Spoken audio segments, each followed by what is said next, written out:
सूचना केवल हमारे विचार हैं, वित्तीय सलाह नहीं। निर्णय लेने से पहले खुद शोध करें। किसी भी लाभ या हानि के लिए हम उत्तरदायी नहीं हैं।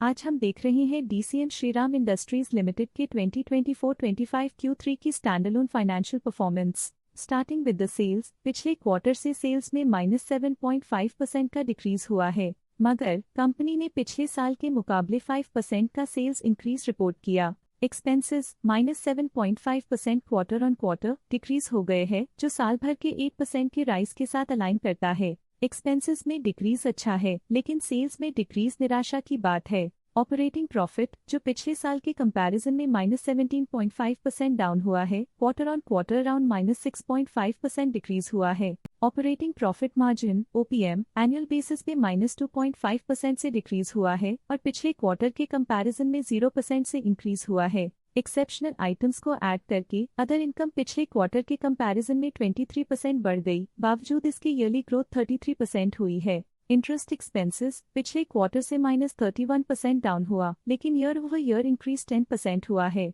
डिप्रिशिएशन कॉस्ट में 0% का क्लाइम देखने को मिला और ईयरली बेसिस पे 1.5% का इंक्रीज देखा गया। Profit before tax annually -17% decrease हुआ, लेकिन प्रोसीडिंग क्वार्टर से 5% बढ़ा है। इस साल कंपनी ने 34% टैक्स पे किया और क्वार्टरली कंपनी ने 36% टैक्स पे किया है। नेट प्रॉफिट ने ईयर ऑन ईयर -19% का डिक्लाइन दिखाया, लेकिन लास्ट क्वार्टर से 3% का इंक्रीज हुआ है। इस क्वार्टर में कंपनी का परफॉर्मेंस ठीक रहा, ऑपरेशनल एफिशिएंसी में कुछ सुधार हुआ है। वहीं अगर एनुअल एनालिसिस की बात करें तो साल के दौरान कंपनी का परफॉर्मेंस अच्छा नहीं रहा। नेगेटिव नेट प्रॉफिट का मतलब है कि कंपनी प्रॉफिट के कंपैरिजन में नुकसान उठा रही है। अर्निंग्स पर शेयर (ईपीएस) में ईयरली -19% का डिक्रीज देखा गया, लेकिन क्वार्टरली में 3.5% की बढ़ोतरी भी नजर आई। इस क्वार्टर में कंपनी का ईपीएस ठीक रहा, ऑपरेशनल एफिशिएंसी में कुछ सुधार हुआ। डीसीएम श्रीराम इंडस्ट्रीज लिमिटेड के फाइनेंशियल स्नैपशॉट को रिव्यू करते हुए कुछ मुख्य ट्रेंड्स सामने आए हैं जो कंपनी की परफॉर्मेंस पे रोशनी डालते हैं। दिसंबर 2021 से दिसंबर 2024 तक डीसीएम श्रीराम इंडस्ट्रीज लिमिटेड की फाइनेंशियल जर्नी में सबसे पहले बात करते हैं सेल्स की। इस साल -1% की कमी के बावजूद पिछले 4 सालों में सेल्स में 5.5% की वृद्धि हुई है। 3 साल पहले के बढ़ती हुई सेल्स के बाद पिछले 2 सालों से सेल्स गिर रही है, जो ग्रोथ मोमेंटम बनाए रखने में चुनौतियां दिखाता है। अब बात करते हैं एक्सपेंसेस की। इस साल एक्सपेंसेस -0.5% घाट गए हैं, लेकिन 4 सालों में 2.5% का इजाफा हुआ है। इस साल हालांकि एक्सपेंसेस सेल्स से थोड़ा ज्यादा बढ़े हैं, मगर ग्रोथ रेट्स का करीब होना स्टेडी ऑपरेशनल कॉस्ट को दर्शाता है। इस साल ऑपरेटिंग प्रॉफिट -3.5% कम हुआ, लेकिन पिछले 4 सालों में 39.5% का इजाफा हुआ है। नेट प्रॉफिट का सफर ऊपर की ओर चल पड़ा है। इस साल 6% की चढ़ाई के साथ पिछले 4 सालों में 62.5% की शानदार वृद्धि हुई है। एक अस्थायी गिरावट के बाद लगातार दूसरे साल नेट प्रॉफिट में वृद्धि हुई है, जो फाइनेंशियल लैंडस्केप में साइक्लिकल रिकवरी को दर्शाता है।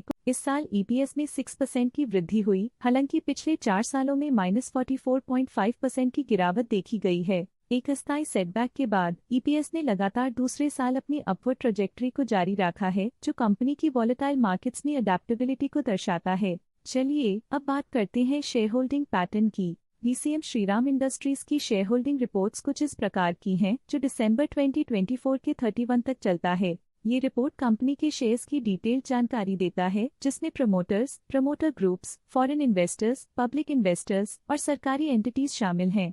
पब्लिक द्वारा हेल्ड शेयर्स का परसेंटेज 35.77% से इंक्रीज होकर 2024 के दिसंबर में 35.93% तक का इंक्रीज से देखा गया। ये चेंजेस स्टेट है कि पब्लिक की इन्वेस्टमेंट कंपनी में क्वार्टर टू क्वार्टर इंक्रीज हुई है। जब कंपनी के शेयर्स का अधिकतम हिस्सा प्रमोटर्स, एफआईआई, डीआईआई या गवर्नमेंट के पास होता है, तब ये माना जाता है कि कंपनी मजबूत हाथों में है, जो स्थिरता और मजबूत समर्थन को दर्शाता है और इस मार्केट की स्थिरता बनी रहती है। फॉरेन इंस्टीट्यूशनल इन्वेस्टर्स के शेयर होल्डिंग में थोड़ा डिक्रीज आया 2024 के सितंबर से 2024 के दिसंबर में, जो दिखाता है कि फॉरेन इंस्टीट्यूशंस ने अपने स्टेक को क्वार्टर टू क्वार्टर -0.16 से डिक्रीज किया है, जिसे पता चलता है कि उन्होंने अपनी इन्वेस्टमेंट्स को पुल बैक किया है। ये था कंपनी का करंट शेयर होल्डिंग पैटर्न। आज के लिए फाइनेंशियल सेक्टर में इतना ही। देखने के लिए धन्यवाद। स्टॉक लेटेस्ट न्यूज अपडेट के लिए चैनल को सब्सक्राइब करें और वीडियो को लाइक एंड शेयर करें।